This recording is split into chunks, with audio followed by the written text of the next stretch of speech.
So now that we've done that dreaded limit definition of a derivative and realized that the derivative is really just the slope of the tangent line, correct? I'm going to show you some basic differentiation rules where you don't have to use that limit definition. You don't have to use the difference quotient. There are some basic things here. So, if we were to look back at, let's see, where we first started that limit definition. Oh,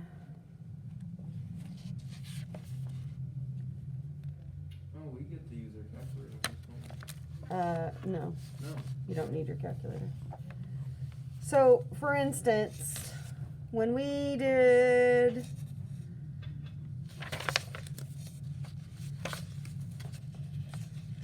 we found the derivative right here. So this was the derivative of this, wasn't it? I want you to look at this equation and this equation and tell me how we could have jumped from here to here without doing all of this. Can you see that? Yeah. What have they done? Taken that exponent down and multiplied 2 times 2 to get 4. And then it's minus 3. So your basic rules are showing you how you can do just that without that limit. So first of all, the derivative of a constant. So a constant line we know is a horizontal line. So we're talking about here when y equals some constant c. What is the slope of the tangent line? 0. So the derivative of any constant will always be 0. Here, right here we wrote it as y prime. This one we would write as s prime of t. Still going to equal 0, right? F prime of x would still equal 0. 0 is a constant. K times pi over 2, assuming k is a constant, simply means y prime equals 0. Now, let's talk about the graph y equals x. So y equals x is this identity function, right, where you have a y-intercept of 0, 0, and a slope of 1 over 1. What's the slope, or the, slope of the tangent line there? 1. Yep. So the derivative here would equal 1. S prime of t would equal 1. x prime of t would equal 1. So the derivative of x is simply just 1. Now, if n is a rational number, then the function x to the n is differentiable, and the derivative d over d of x to the n is simply just n times x to the n minus 1. You subtract 1 from that exponent. So if we look at a, the derivative of this, we bring our exponent down in front, and then you would do 2 minus 1, which is just 1. On this one, we bring our exponent down, and we do 4 minus 1. So the derivative of f of x, or f prime of x, is 4x cubed. Now, can you write this as an exponent? Yes. It's x to the X to the 1/2. So, the derivative of this, we bring the 1/2 down, and then you'd have x to the 1/2 minus 1. Well, 1/2 minus 1 is negative 1/2, isn't it? So the negative exponent we have to put in the denominator, so we'd have 1 over 2x to the positive 1/2, or you could have written it 1 over 2 squared of x. You need to be able to recognize both because of multiple choice questions, right? You also need to be able to recognize that that's the same thing as saying the square root of x over 2x, isn't it? Because you could rationalize that, couldn't you? Yeah. So you need to be able to recognize that they're same answers in a different form. You could list, if it was a free response, any of those and be correct. Let's look at D. We need to write this in the numerator. So 1 over x, what is that if we put it into the numerator? That is x to the negative first. Yes. And so when we do our derivative, we bring that exponent down in front, we subtract 1, and so we're going to get the derivative of g, or f prime of g, equals negative 1 x to the negative 2.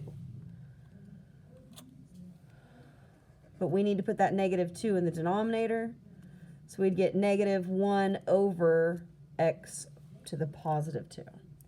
Correct?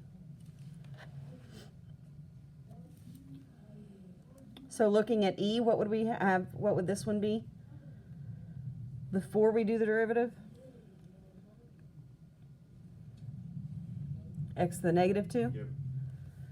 And so the derivative of f of x would equal negative 2x to the, Negative third. and then we got to change that to put it in the denominator, and so we would have negative 2 over x cubed. Do you agree? A little easier way to do the derivative? Just a little bit. A lot less work, right? Yeah. The key is you still have to know that limit definition. You have to be able to recognize it, because all of those questions that we just did on that quiz, you have to be able to recognize that limit definition, don't you? And so that will show up on the AP test. You can't just say, oh, I don't need to know that because we've got an easier way. Yes, we have an easier way to do the same thing, but you still have to know that limit definition. My mom showed me that. It's like, but I gotta do it this way. Yeah. I mean, and that's because, really, if you think about it, you're finding the limit of that difference quotient. So you're finding, right? That's how you know what you're actually looking at. Because we're talking about the slope of the tangent line. Yes? All right. So this one, when we rewrite it, it would have been x to the negative 2/3. And so when we derive it, we'd bring down the negative 2/3. Then we'd have x to the, if we subtract 1, we're really subtracting 3 over 3, aren't we? So it'd be to the negative 5/3. So I would write it, the derivative of y equals negative 2 over 3x to the positive 5/3. Now, of course, there's other ways to write that, right? Because this is the same thing as saying what? X and then the cubed root of x squared. Do you agree with that? So negative 2 over 3x cubed root of x squared. Because 3 over 3 would be 1. You'd have 2 over 3 left, so it would be, yeah? And then you could rationalize that. So you could end up with what? Negative 2 cubed root of x over 3x to the 4th. I mean, those are all equivalent answers, aren't they? I think I did that right. Yeah. Yeah. Does that make sense to you, though? Okay.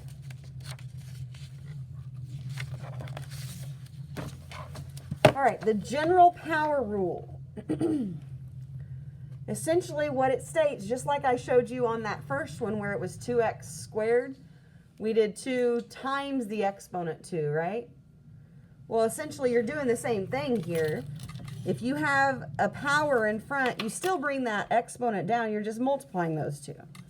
So looking at this one, the derivative of y would equal 3 times 2 x to the, and you still do 2 minus 1, right? So the derivative of y is 6x.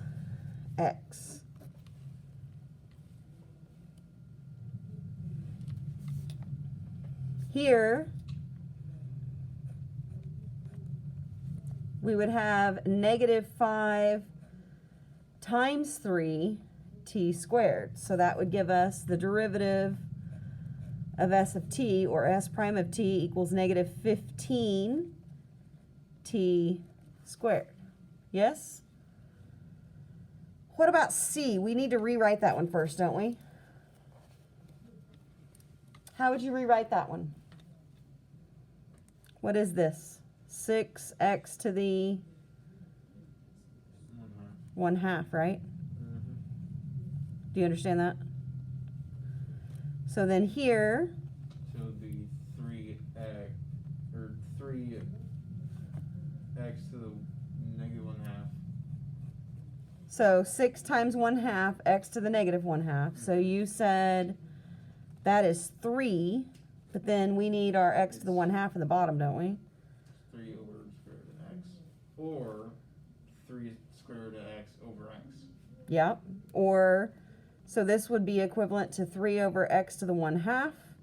This would be equivalent to 3 square root of x over x. It'd be equivalent to 3x to the 1/2 over x.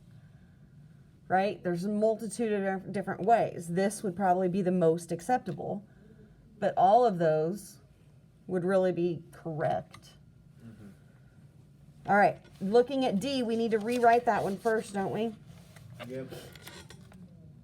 So here, when we rewrite this one, what would you have? 3x to the negative 2. Yes. And so when we do the derivative, we would have 3 times negative 2, x to the negative 3. Which would give us negative 6 over x cubed. Correct? Mm-hmm. Looking at E, this is 4x to the negative 1/2. And so the derivative of f of x would be 4 times negative 1/2 x to the negative what? Negative 3/2. Yep. So I could write it as negative 2 over x to the 3 over 2, or let's see, it could have been what, negative 2x over x squared? Hold up. X to the 1/2 over x squared, right? Because you'd multiply by x to the 1/2 over x to the 1/2 to rationalize it. That'd give us negative 2x to the 1/2 over x to the 4/2, which is x squared. Yes? This is all you'd have to do on a free response. But you could see that on a multiple choice, right? Mm-hmm. All right. Here, this one could be rewritten as negative 8x to the negative what? 4/3. Mm-hmm.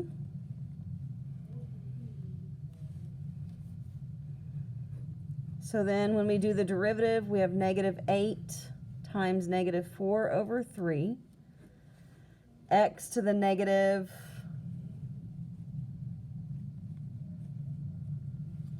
7 over 3? Because you're subtracting 3 over 3, aren't you? So the derivative of y would be positive 32 over 3x to the 7/3. Questions on that? Okay, sum and difference rules. If you have more than one term, you can do the derivative of each term. So in other words, on this one, we look at the derivative of each term separately. So here, x cubed, the derivative would be 3x squared. Minus 5x squared, the derivative would be? Minus 10x. And the derivative of 2x is simply just? 1. 2? Wait, yeah. And that would be it, right? Because the derivative of 7 is 0. Now, think about doing the limit definition with that. You have to distribute x plus h 3 times. Yes? X minus h, sorry. All right, let's look at b. On this one,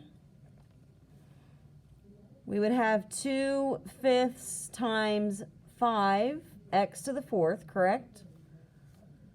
Plus 4x to the 3rd, plus 3 times 2, x. And then that would be 0, yes? So our derivative would really just be 2x to the 4th plus 4x to the 3rd plus 6x. Does everybody agree with that? Looking at C, we need to rewrite this one, don't we? So I'm going to rewrite it with rational exponents, and that would be x to the 1/3 Yep. plus 5x to the 1/2. 1/2. So g prime of x would be 1/3 x to the negative 2/3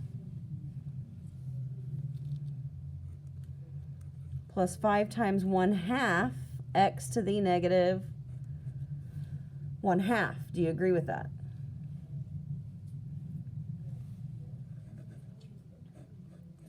So g prime of x would be 1 over 3x to the 2/3 plus 5 over 2x to the 1/2. Yeah?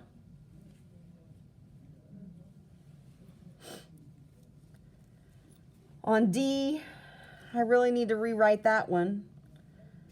5x to the 3 over 2 is fine, minus 6x to the 5/3 is fine.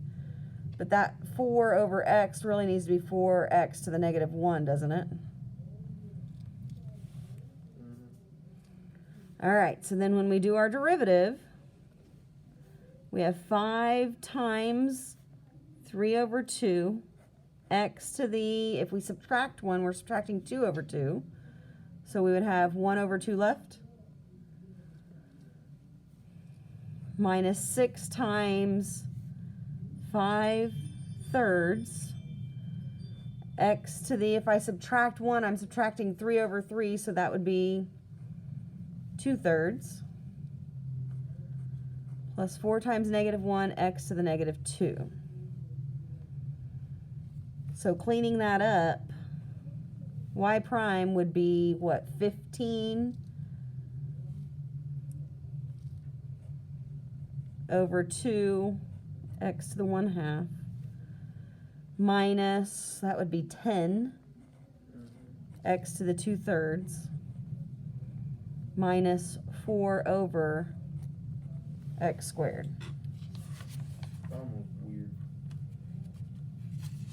This conversion was. So you need to realize that they could have combined like terms, like they could have got it all together. right? Multiplied everything by x squared and gotten like terms together, or 2x squared and gotten like terms. So it could be all over 2x squared. You just need to know that you could manipulate these if needed. Let's look at E.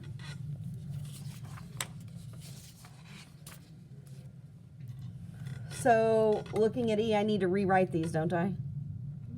This, I should say.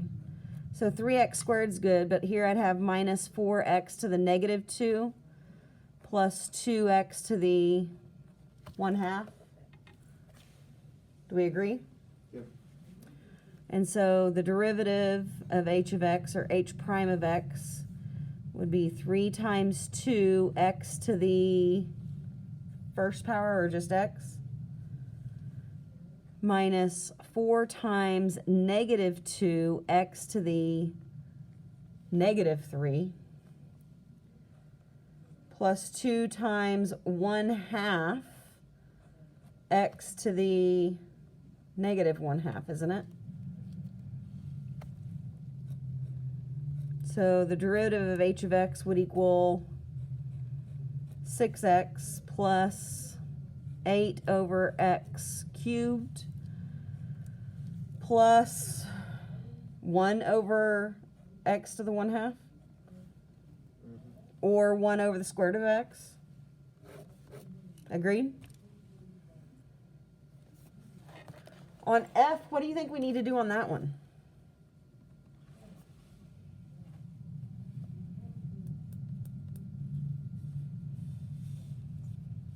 Separate it out. Yeah, so talking about 8x cubed over x plus 4x squared over x minus 3 over x, aren't we? And then we would rewrite that. And it would be 8x squared plus 4x minus 3x to the negative 1. So then our derivative would be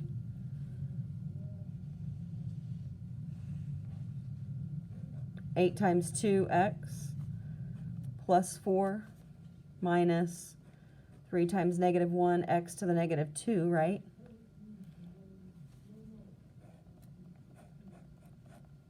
Which would give us 16x plus 4 plus, yep. 3 over x squared. Mm-hmm.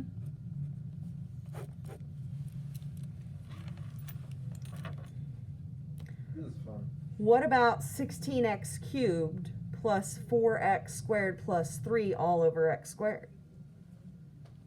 That'd be the same thing?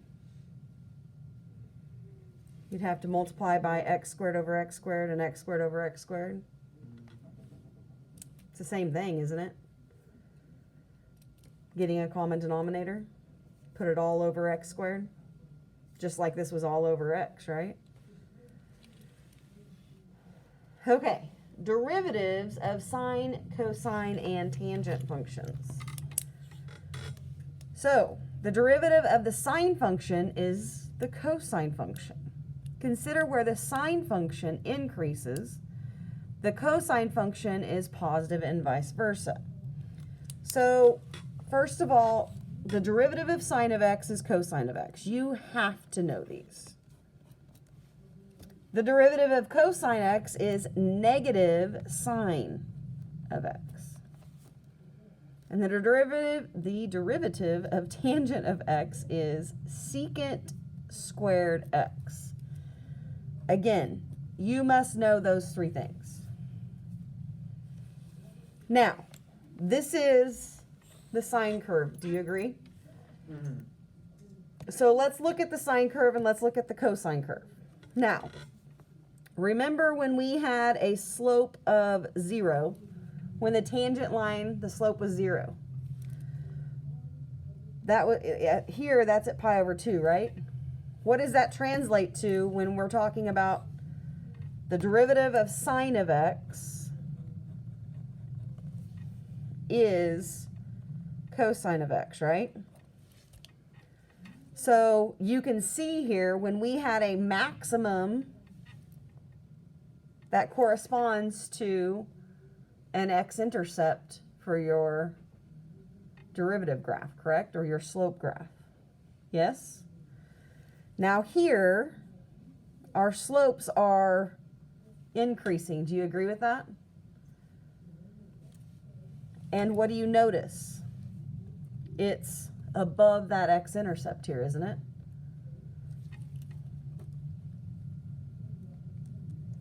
So it's above that x-axis when the slopes are increasing. Here, what happens? Our slopes are decreasing. So this was increasing. This is decreasing. When it's decreasing, what do you think happens? It goes negative. Yeah, it's below the x-axis, right? And then again, when it switches and we have this tangent slope of 0, you can see we have another x-intercept, right? Or 0.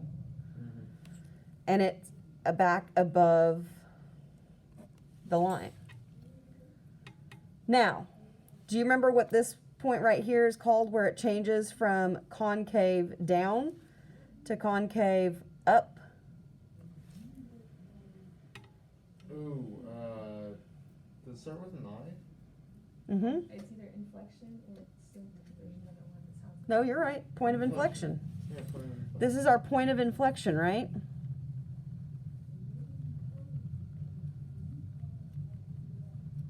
It's where it changes, the concavity changes.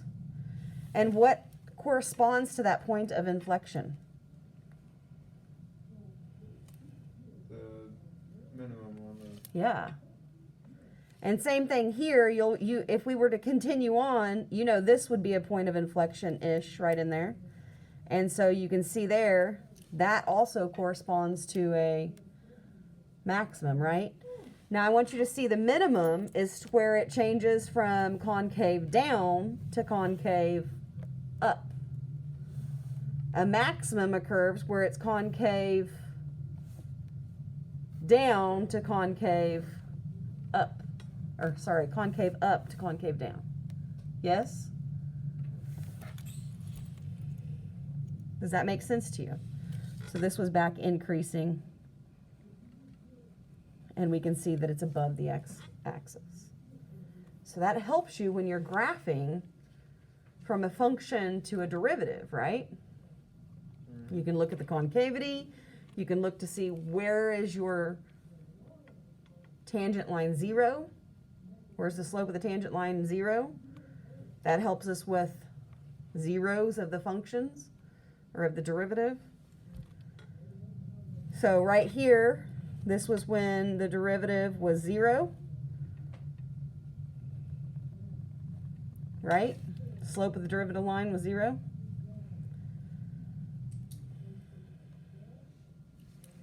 From here, it was when the derivative was greater than 0. It was increasing. This was where the derivative was less than 0.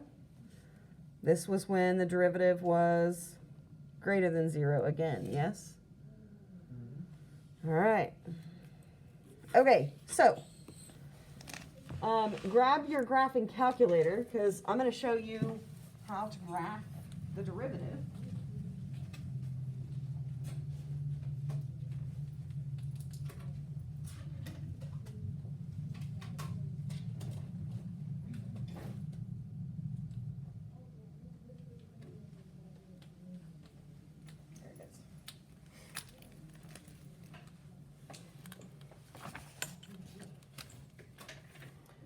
So, for instance, let's first start by just graphing sine of x. So if we graph sine of x. Now we know what that should look like, right? We also know what the derivative of sine of x is. It's cosine of x. But our calculator will actually do that for you. So if you go to your y equals, I'm going to go down 1. And so to find the derivative, there's multiple different ways of getting there. I do alpha window. And it gives me that function, right? And so you can see where the derivative is at, that's 3, right? And so we're talking about in terms of x, and we're talking about the function sine of x when x is x.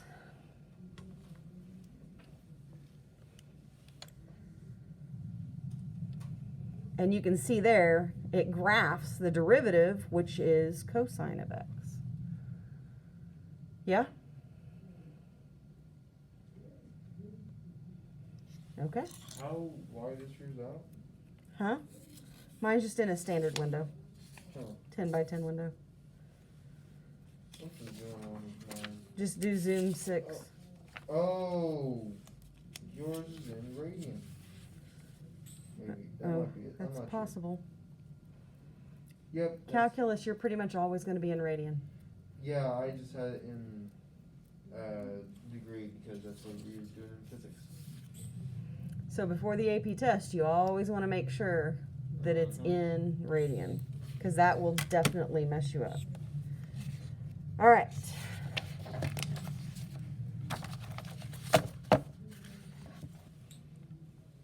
Where are we at on time? Yeah. Okay, we're good. Okay, using the limit definition for the derivative, we can derive f prime of x for each of the following trig functions. You will verify that the derivative of the sine and cosine functions by using the sum and difference formulas that you learned last year in trig, right? So, first of all, we know these two things, yes? You've got to remember those two special limits. We know that when you have sine of h over h as h approaches 0, this is 1. And we know the limit as h approaches 0 of cosine of h minus 1 over h is 0. Yes? Those are super important things we need to know, right? Now, your sum, cosine sum identity. What is your cosine sum identity?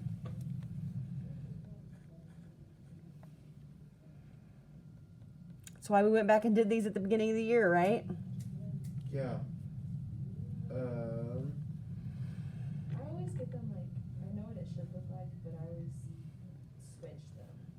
So it's cosine of x, cosine of h, minus sine of x, sine of h. And the sine sum is the one where you have sine. That's the sine, cosine. Sine of x, cosine of x, of h, sorry, plus cosine of x, sine of h, correct? All right, so we're going to do this with the limit definition. We're proving what we already know. So, the derivative of sine of x, so f prime of sine of x, using the limit function, or the limit definition. So we have the limit as h approaches 0, and then we do f of x plus h, so that would be sine of x plus h minus the function, which was sine of x, all over h. But now you have that sine sum, right? So we got to keep that limit notation all the way throughout. That's a big deal. You've got to make sure you watch your notation. So we have, when we expand that, sine of x, cosine of h, plus cosine of x, sine of h, minus sine of x, all over h, which is kind of messy. But here, we have sine of x in both of those, don't we? Those two terms. So in this term and this one, we have sine of x. So we could factor that out, couldn't we? Not all the way out in front of the limit, but here we could say, because the goal is to get that h to go away somehow in the denominator. So I'm going to put these two together and I'm going to factor out a sine of x. If I factor out a sine of x, that leaves me with cosine of h minus 1, right? Because I'm talking about putting these two together and factoring out a sine of x. That leaves me the cosine of h minus 1. Yes? And then I have plus cosine of x sine of h. All of this is over h.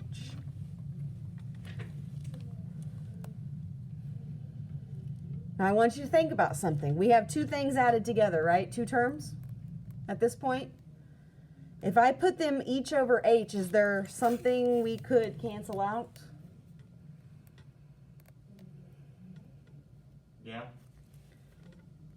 So the limit as h approaches 0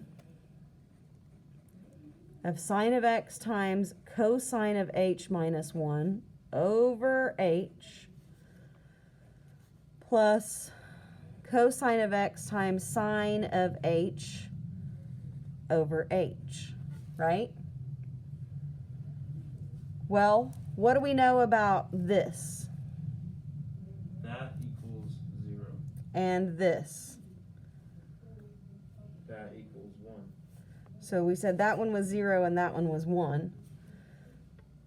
So is it, It's just cosine of x. well, we're going to write that out, but yeah. Sine of x times 0 plus cosine of x times 1, correct? So this gives us the limit as h approaches 0. Anything times 0 is 0, so it just gives us cosine of x. Well, there's nothing to even plug into h into, right? So that tells me that f prime of sine of x is simply cosine of x. So you've proved it using that limit theorem. Make sense? Yeah? Yeah. We got 1 to 2 more minutes left. We will stop there and we will finish this tomorrow. We're close.